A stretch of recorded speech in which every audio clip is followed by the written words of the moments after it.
Well, hopefully you have your blue and white ready to go. The Creighton basketball season kicks off tonight with an exhibition game. Yeah, 'tis the season for hoops, right? Youth leagues and high school games are getting started too. But first, a word of warning this morning. A new study reveals a high rate of basketball-related injuries among teenagers. WOWT's Jordan Shefty is live this morning to explain. Jordan?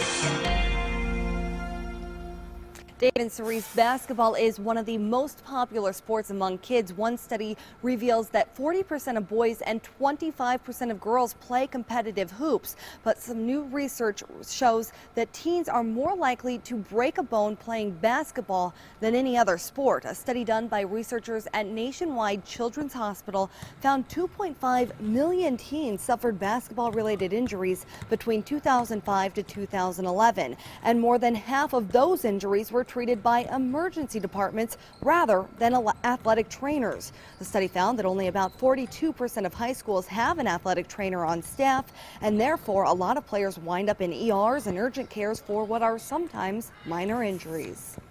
They're right there on the sidelines. They're there when some of these things happen, and they can be a great resource for families to really evaluate that injury immediately.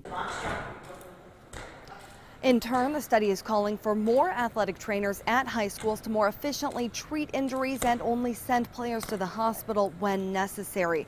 I did some checking around, and many of our local area schools are falling into that 42% that do have trainers. Papillion La Vista High Schools, Bellevue Public High Schools, Council Bluffs Public High Schools, Millard Public High Schools, and Omaha Public High Schools do all have trainers available for the athletes. Reporting live for WOWT 6 News, I'm Jordan Shefty. Keeping your family